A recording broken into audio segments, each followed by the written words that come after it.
बोकारो दिन भर में आज राजस्थान में कार्यरत रांची की डॉक्टर अर्चना की आत्महत्या से बोकारो के चिकित्सकों में भी रोष। डॉक्टर पर लगातार हो रहे प्रताड़ना से आहत चिकित्सकों ने प्रशासन से लगाई सुरक्षा की गुहार। आईएमए प्रेसिडेंट डॉक्टर रणधीर ने जल्द कड़े कानून लगाने की बात दोहराई। बताएंगे पूरी घटना बस कुछ ही देर में। नमस्कार, मैं हिमांशु हाजिर हूँ बोकारो दिन भर लेकर। बोकारो की अन्य खबरों में पेट्रोल, डीजल और गैस के सिलेंडर की कीमतों में बढ़ोतरी के खिलाफ कांग्रेस का प्रदर्शन। घड़ा और सुराही की बाजार की भी खबर होगी। फोटोग्राफर सप्तऋषि चक्रवर्ती के वर्कशॉप में भी शामिल होंगे। बात विशेष दिव्यांग शिविर की भी करेंगे। चर्चा और भी खबरों पर होगी, लेकिन उसके पहले जान लेते हैं देश और दुनिया का हाल। असम, मणिपुर और नागालैंड में विवादास्पद सशस्त्र बल विशेष अधिकार अधिनियम यानी AFSPA के तहत आने वाले इलाके को कम कर दिया गया है। गृह मंत्री अमित शाह ने गुरुवार को इसकी जानकारी दी। संसद के उच्च सदन यानी राज्यसभा से गुरुवार को 72 सांसद रिटायर हो गए। इनमें AK एंटनी, अंबिका सोनी, सुब्रमण्यम स्वामी, संजय राउत शामिल है। पाकिस्तान में अविश्वास प्रस्ताव पर वोटिंग से पहले प्रधानमंत्री इमरान खान की सरकार मुश्किल में नजर आ रही है। इमरान के आज अपने राष्ट्र को संबोधित करने की खबर है। बिहार बोर्ड ने मैट्रिक परीक्षा के नतीजे जारी कर दिए हैं। कॉपी मूल्यांकन के 11 दिनों के बाद ही इस बार रिजल्ट जारी कर दिया गया। औरंगाबाद की रामायणी राय ने टॉप किया है। सप्ताह के चौथे दिन सेंसेक्स 115 अंक और निफ्टी 33 अंक गिरकर हुआ बंद। सोने की कीमत सामान्य बनी रही तो वहीं चांदी की कीमत 400 रुपए प्रति किलोग्राम गिरी। अब एक नजर आपके राज्य झारखंड की 3 बड़ी खबरों पर। राज्यसभा ने झारखंड में भोक्ता समुदाय को अनुसूचित जाति की सूची से हटाकर अनुसूचित जनजाति सूची में शामिल करने से संबंधित विधेयक को मंजूरी दे दी है। झारखंड में गुरुवार से मेधा मुख्यमंत्री छात्रवृत्ति योजना के लिए आवेदन की प्रक्रिया शुरू हो गई है। 30 अप्रैल तक जैक की वेबसाइट से छात्र आवेदन भर सकते हैं। रांची को जाम से निजात दिलाने के लिए नेवरी से लेकर बूटी मोड़, कोकर चौक, कांटा टोली चौक, दुर्गा सोरेन चौक तक 4 लेन सड़क बनाने की योजना को मुख्यमंत्री हेमंत सोरेन ने मंजूरी दे दी है। तो ये थी देश, दुनिया और झारखंड की खबरें। अब नजर डालते बोकारो के 9 प्रखंडों में से कुछ प्रखंडों की खबरों पर जो आज सुर्खियों में बनी रही। राजस्थान के दौसा में एक निजी अस्पताल में कार्यरत रांची की डॉक्टर अर्चना शर्मा की आत्महत्या ने देश भर के चिकित्सकों को, स्वास्थ्य कर्मियों को जहां एक तरफ निराशा किया, वहीं उसने रोष भी भर दिया। बोकारो के चिकित्सकों ने घटना पर रोष जताते हुए डॉक्टर पर लगातार हो रहे प्रताड़ना के खिलाफ कड़े कानून लाने की अपनी मांग दोहराई और साथ ही इस घटना के आहत चिकित्सकों के एक प्रतिनिधि मंडल गुरुवार को सिटी DSP से मिलकर सुरक्षा की गुहार भी लगाई। आपको बता दें कि रांची की रहने वाली और रिम्स से पढ़ी डॉक्टर अर्चना शर्मा अपने खिलाफ दर्ज FIR से दबाव में थी। एक मरीज की मौत के बाद डॉक्टर अर्चना पर चिकित्सा में लापरवाही करने का आरोप में केस दर्ज किया गया था। खबरों के अनुसार सुसाइड नोट में डॉक्टर अर्चना ने अपने आप को बेगुनाह बताया है। प्रतिनिधि मंडल ने शामिल चिकित्सकों ने कहा कि चिकित्सक मरीज को स्वस्थ रखने का काम करता है। वो तो बहुत ही खराब हुआ। हम इसे कड़ी से कड़ी निंदा करते हैं। ऐसा आगे ना हो किसी के साथ। किसी भी ऐसी मौत को मॉब का हिस्सा, मतलब मॉब को उसको प्रेशर नहीं डालना चाहिए। डॉक्टर खुद ही, अगर मॉब नहीं रहे, पुलिस नहीं रहे, फिर भी हर एक मौत जो है वो डॉक्टर को एकदम झकझोर देती है। कहना चाहूँगी कि इस घटना से डॉक्टर्स बहुत डिमोरलाइज हुए हैं और ये जो कॉम्प्लिकेशन है PPH जो उस घटना में हुआ, ये बहुत ही मतलब कॉम्प्लिकेशन है जो सदियों से होते आ रहा है, आगे भी होगा। कोशिश किया जाता है कि माँ की मौत ना हो। उम्र में अर्चना शर्मा ने जिनका सिजेरियन किया था, 4 सिजेरियन हुए। आप समझ सकते हैं बच्चेदानी की क्या स्थिति होगी। बेटे के लालच में बच्चे पर बच्चे सिजेरियन पर सिजेरियन करते जा रहे हैं। PPH एक नॉन कॉम्प्लिकेशन है और उस पर ऐसी कंडीशन में बहुत ज़्यादा हो सकता है। मरीज के परिजन वे जानते थे, उन्होंने कहा कि हम लोग आप जो कर सकते थे आपने किया, हम लोग सेटिस्फाइड हैं। लेकिन जब घर वापस गए तो गुंडों ने उन्हें वापस कि हम लोग तुम्हें मुआवजा दिलवाएंगे, धरना दिलवाएंगे। और सबसे ख़राब बात है, उन पर धारा 302 लागू किया गया, इरादतन हत्या। कोई भी डॉक्टर अपने मरीज की जान बचाने के लिए आता है, उसकी हत्या के लिए नहीं जाता है। नेग्लिजेंस और कॉम्प्लिकेशन में अंतर समझा जाए।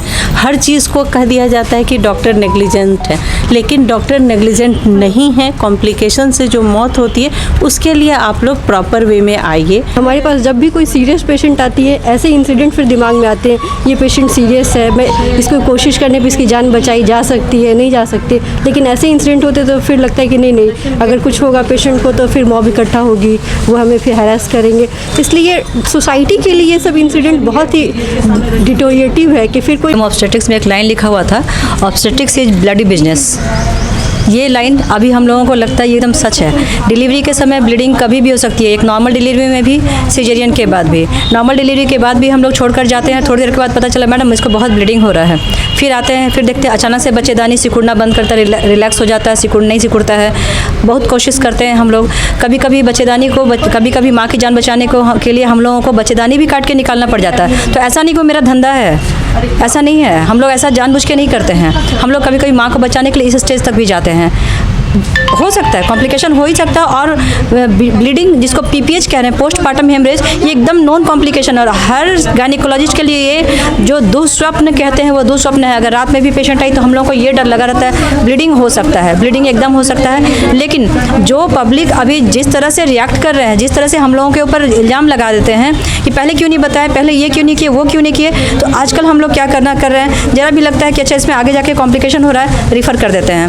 हमको पता है कि आपको रिफ़र करने में आपको तकलीफ़ हो रही है, हम आपको रिफ़र कर रहे हैं, आपको यहाँ से उठ के रांची जाना पड़ रहा है, कहीं और जाना पड़ रहा है, आपको तकलीफ़ हो रही है, हम जानते हैं। लेकिन कल अगर हम नहीं करते, भगवान ना करे कल को कुछ होता है तो आप हमको तकलीफ़ कर देंगे। मैं तो यही कहूँगी कि इस जो दुर्घटना हुई है डॉक्टर अर्चना शर्मा वाली, उससे हम लोग बहुत ही दुखी और हताहत हैं।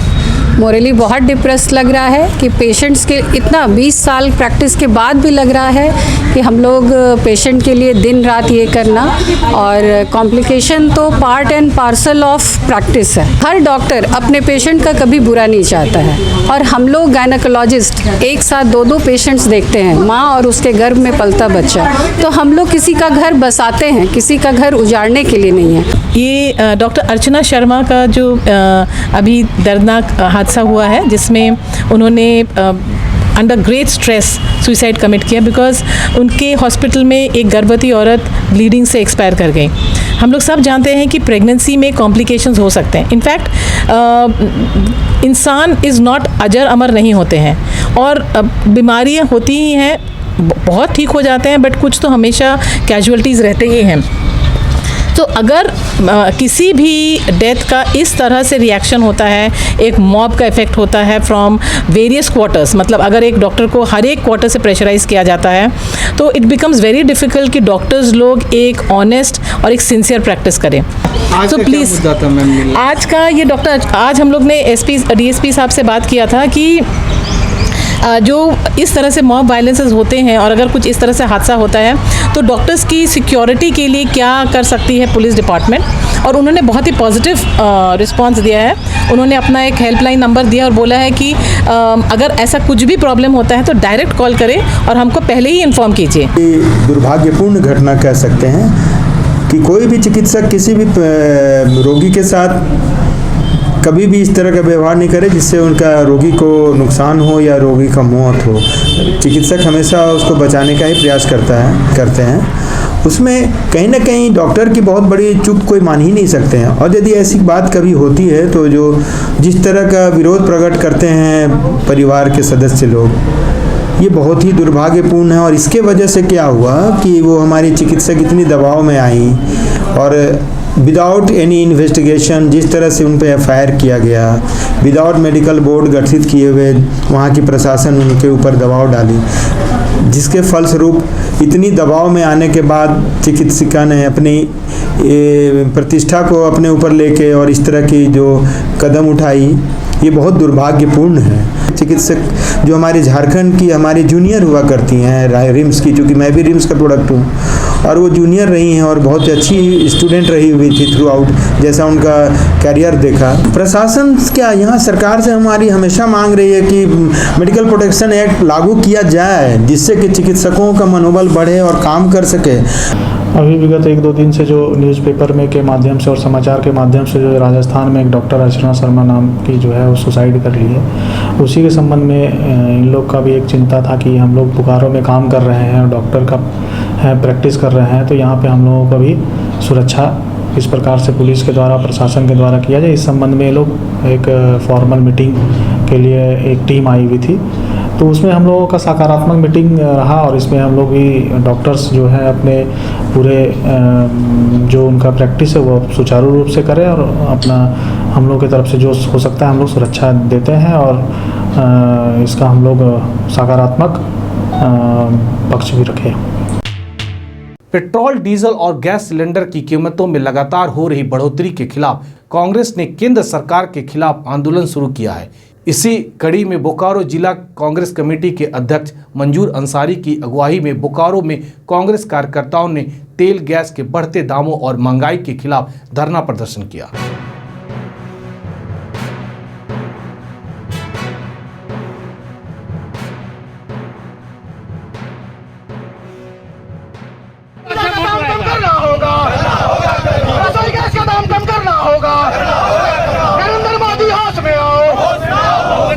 पेट्रोल, डीजल और गैस के दाम में काफ़ी वृद्धि हो रही है और एक अनुमान के मुताबिक ये केंद्र सरकार लगातार पेट्रोल, डीजल और गैस के दाम बढ़ा रही है। हम सभी चौक चौराहों में जा करके ये केंद्र सरकार की निकम्मी सरकार को विरोध करना है और हम मांग करते हैं भारत के एक नागरिक होने के नाते कि ये केंद्र सरकार इस बात को जहन में ले और पेट्रोल, डीजल, रसोई गैस जो आम आदमी से जुड़ा हुआ मामला है, जिससे महंगाई बढ़ रही है, जो सामान्य लोग हैं उसको जीवन जीने में 3 वक्त का खाना खाने में भी उसे परेशानी हो रही है। कांग्रेस पार्टी मांग करती है कि अविलंब डीजल, पेट्रोल और रसोई गैस के दाम में जो वृद्धि हुई है उसको कम किया जाए।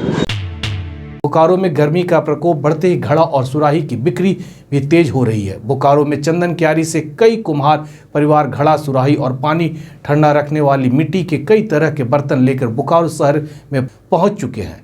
नल लगा हुआ सुराही और घड़ा के अलावा देसी पोट भी है। जहां घड़े की कीमत 170 रुपये है, वहीं सुराही 150 रुपये में भी बिक रहा है।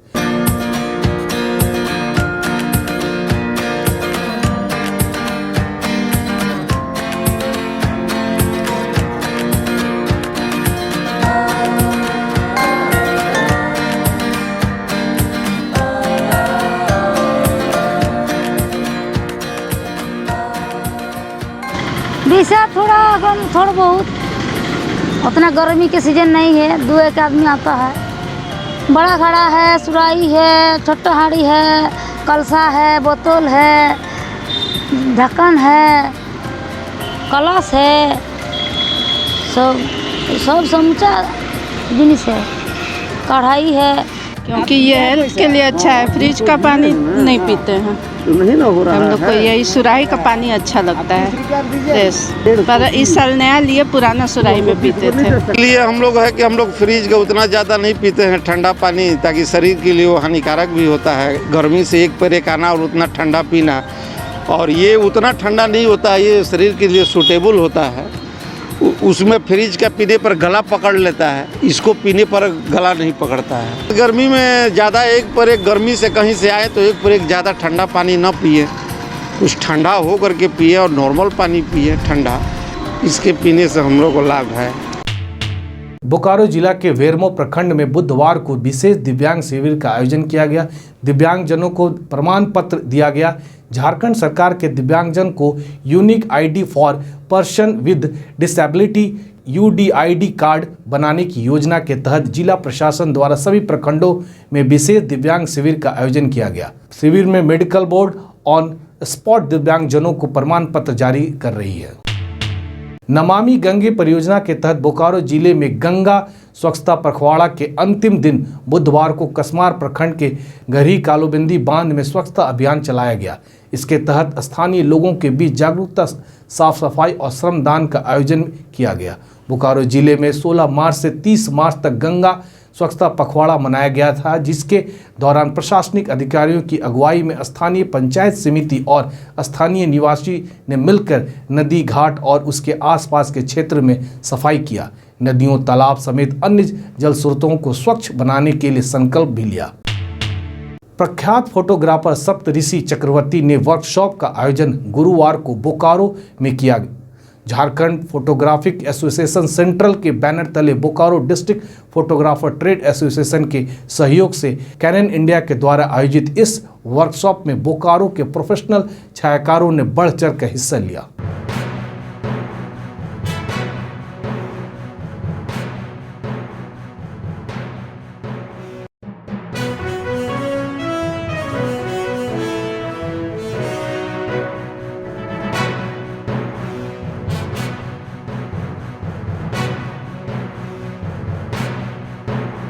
की ओर से और हमारी ये जो देख रहे हैं Bokaro district photography trade association जो है, उनके दोनों मिलके हम ये काम कर रहे हैं, जो कि फ़ोटोग्राफी में कमर्शियल काम करते हैं, उन पर अपना क्रिएटिविटी दिखाने का ट्राई करते हैं, सोचते हैं। तो हम ये बताने के लिए आए हैं वो कैसे इम्प्रूव किया जाए अपना क्रिएटिविटी इन फोटोग्राफी। एंड उसके साथ एक और चीज़ भी है, ये जो कैनन हमारे कंपनी है वो आपके हमारे जो लेंसेस हैं और भी कैमराज हैं और भी जो भी प्रोडक्ट्स है वो आपके जो फोटोग्राफी आप कर रहे हो उसमें कैसे हेल्प कर सकता है, कैसे आपका क्रिएटिविटी, आपका जो आउटपुट है उसको हम और बढ़ा सकते हैं, अच्छा कर सकते हैं। लगभग 1 साल के बाद Bokaro district photographer trade association और जेपीए सेंट्रल के सहयोग से कैनन इंडिया के द्वारा एक वेडिंग फोटोग्राफी का एडवांस फोटोग्राफी का वर्कशॉप हो रहा है, जिसमें आज जो एडवांस हो चुका है, जो नई टेक्नोलॉजी आई है उसके बारे में बतलाया जाएगा। आज मिररलेस कैमरा का ज़माना आ गया है, सिनेमैटिक का ज़माना आ गया है और उसी को मद्देनज़र रखते हुए आज का ये वर्कशॉप आयोजन किया गया है और इसमें कैनन इंडिया और सेंट्रल का बहुत बहुत धन्यवाद। अब जान लेते हैं बोकारो जिले का तापमान। मौसम विभाग के अनुसार आज का अधिकतम तापमान 38 डिग्री सेल्सियस और न्यूनतम तापमान 23 डिग्री सेल्सियस रिकॉर्ड किया गया। आप अपने आसपास की घटनाएं और समस्या हमें व्हाट्सएप कर सकते हैं। हमारा व्हाट्सएप नंबर है 9334210302। इसी तरह बोकारो की तमाम खबरों को जानने के लिए आप हमारे चैनल बोकारो टाइम्स को लाइक कीजिए, सब्सक्राइब कीजिए और शेयर कीजिए। फिर मिलेंगे बोकारो दिन भर में सोमवार से शुक्रवार रात 8 बजे। तब तक के लिए नमस्कार। बने रहें thetimesmedia.com पर। आप हमें फेसबुक और यूट्यूब पर भी देख सकते हैं।